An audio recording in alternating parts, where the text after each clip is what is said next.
పేదవాళ్ళు బక్క చిక్కిన వాళ్ళు ఉన్నారో కోర్టు ఆర్డర్లు ఉంటే కూడా కోర్టు చెప్తే కూడా సండే సాటర్డే చేయొద్దా అని చెప్తే కూడా తెగించి ఇష్టం వచ్చినట్టు హైడ్రా పేరిట అరాచకం.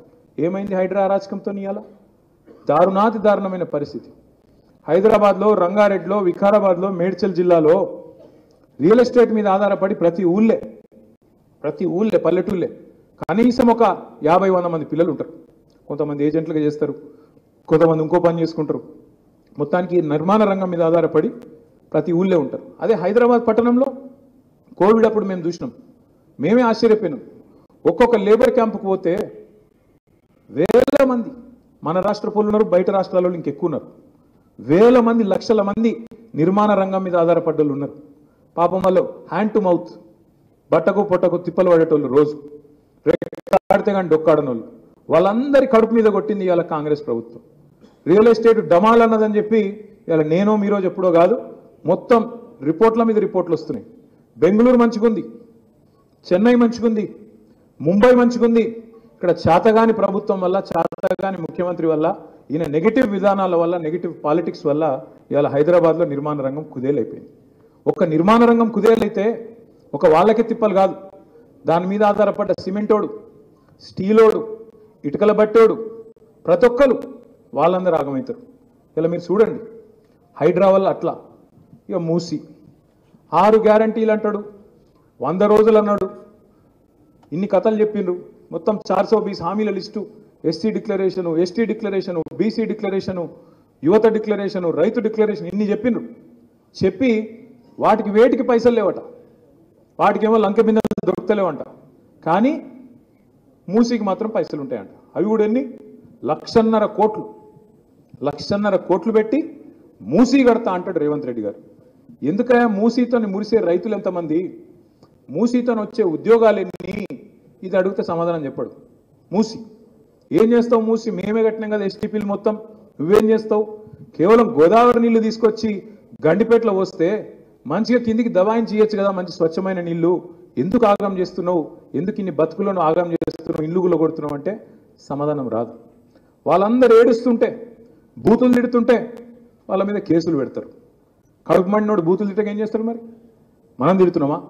ఇలా రేవంత్ రెడ్డి గారిని జనం తిట్టే తిట్లు ఇంకో ముఖ్యమంత్రి, ఇంకో నాయకుడు అయితే అమ్మతోడు చెప్తున్నా, ఆయనతో బకెట్లో నీళ్లు పోసుకుని అలా దుంకి చచ్చిపోతుండే.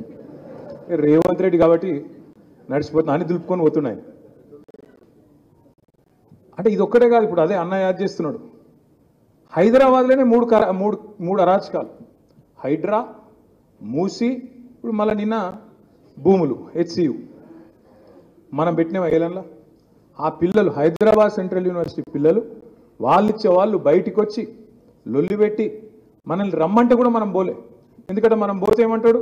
చెప్పలేదా ఈ గుంటనక్కలు పోయి చేసిర్రు, ఈ బీఆర్ఎస్ పోయి చేసిండ్రు అని చెప్పి పిచ్చి మాటలు మాట్లాడతాడు. అందుకే మనం వాడికి పోలే. ఏమున్నా బయటికి వెళ్ళి మద్దతు చెప్పినాం, మీడియా ద్వారా చెప్పినాం, అవసరమైతే న్యాయ పోరాటం చేస్తామని చెప్పినాం, కానీ అందులో పోలే. కానీ ఆ ఉద్యమాన్ని కూడా మలినం చేసే విధంగా ఎంత చిల్లర మాటలండి ఒక ముఖ్యమంత్రి.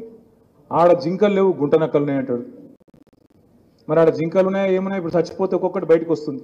ఇప్పటికే 4 జింకలు చచ్చిపోయినాయి. ఒక్క జింకను చంపితే సల్మాన్ ఖాన్ తీసుకుపోయి జైల్లో పెట్టిరు. మరి 4 జింకలు చంపిండు రేవంత్ రెడ్డి. ఏం చేయాలి? నేనేమంటున్నా అంటే, ఇదంతా ఎందుకు చెప్తున్నా అంటే, ఇవన్నీ చేయబట్టి ఇలా ప్రజలకి ఏం ముద్ర పడ్డదంటే, చిచి వీళ్ళు మంచి మనుషులు కాదు, చాలా గలీజ్ మనుషులు వీళ్ళు, ఇచ్చిన మాట నిలబెట్టుకునేటోళ్ళు కాదు, కాంగ్రెస్ వాళ్ళని నమ్మొద్దు అనేది బాగా బలంగా ఇవాళ ప్రజల్లో నాటకపోయింది. ఎన్నికలు ఎప్పుడు వచ్చినా, ఈ రోజు వచ్చినా, ఇంకొక 6 నెలలకు వచ్చినా, సంవత్సరానికి వచ్చినా, నేను ముమ్మాటికి ఒక మాట చెప్తున్నా, తుఫాను వాతావరణంలో మళ్ళీ ఒక్కసారి గులాబీ జెండా ఎగురుతుంది, మళ్ళీ కేసీఆర్ గారు ముఖ్యమంత్రి అవుతారు. ఇది పక్కా, ఇది మీరు రాసి పెట్టుకోండి, ఎవరు మార్చలేరు దాన్ని. ఇక మధ్యలో సందట్లో సడేమియా అన్నట్టు బీజేపీ కూడా ఆశపడుతుంది. దబ్బన ఏమన్నా నాకు కూడా దొరుకుతుందేమో, ఛాన్స్ దొరుకుతుందేమో. సమస్యనే లేదు. ఎందుకంటే ఇప్పుడు 8 మంది ఎంపీలు ఉన్నారు బీజేపీ వాళ్ళు, 8 మంది ఎమ్మెల్యేలు ఉన్నారు. ఇప్పుడు 8 మంది ఎంపీలు ఉన్నారు కదా, మీరు ఒకటి చూడుర్రి. ఒక్క రోజున కాంగ్రెస్ పార్టీ మీద పోరాటం చేస్తారా? పొరపాటున కాంగ్రెస్ పార్టీని ఒక మాట అంటారా? 2 మంత్రులు ఉన్నారు, కేంద్ర మంత్రులు. ఒక ఆయననేమో సహాయ మంత్రి, ఇంకొక ఆయననేమో నిస్సహాయ మంత్రి. ఏం కాదు, ఇద్దరు ఊదు కాలది పీరు లేవు. తెలంగాణకు రూపాయి తెచ్చే ముఖం లేదు. కానీ తెల్లారు లేస్తే కేసీఆర్ని తిట్టాలి, బీఆర్ఎస్ని తిట్టాలి. అరే తిట్టుడేదో కాంగ్రెస్ తిట్టరాదరా పోయి, ఆయన గవర్నమెంట్ ఉన్నాడంటే అది శాత కాదు. రేవంత్ రెడ్డిని ఆయన అన్నాడు. ఇంకా గమ్మ చూడరు మీరు. నిన్న రేవంత్ రెడ్డినేమో పల్లెత్తు మాట అన్నారు, ఒక్క మాట. అసలు ఆయనకు రక్షణ కవచమే వీళ్ళు. నేను మొన్న మాట్లాడుకుంటే చెప్పిన ఈ సెంట్రల్ యూనివర్సిటీ భూములు ఈ దందా వెనుక ఒక బీజేపీ ఎంపీ ఉన్నాడని నేను చెప్పిన. పేరు చెప్పలే నేను. గుమ్మడికాయల దొంగ ఎవడరా అంటే భుజాలు తడుపుకున్నట్టు ఒకరికి వస్తుండు బయటికి వచ్చి నన్ను తిట్టుడు. నేను నన్ను తిట్టుడు ఎందుకు రా భయ్, నువ్వు చేసేదో అటు చేయు. మీరు కేంద్రంలో ఉన్నారు, మీరు చేసేదో అక్కడ చేయండి ఎవడు చెప్తలేడు. తిట్టుడు మాత్రం నన్ను. ఎందుకు చెప్తున్నా ఇదంతా అంటే ఈ 16-17 నెలల్లో తెలంగాణకు బీజేపీ చేసిన ఒక్క పని, ఒక పై సంబంధం పని ఏదైనా ఉన్నదా? మీరు కూడా ఆలోచించండి, ప్రజలు కూడా ఆలోచిస్తున్నారు. ఎందుకంటే ప్రజా పోరాటాల్లో లేరు.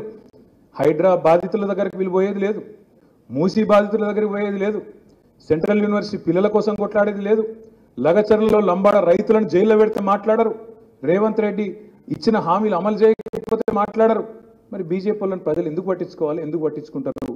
ఆలోచించండి. వాళ్ళకి తెలిసింది ఒకటే ఒక్క మందు, ఏమన్నంటే మతం పిచ్చి నింపాలి, మొత్తానికి ఆఖరికి మతం పేరు మీద రాజకీయం చేయాలి. కానీ తెలంగాణ ప్రజలు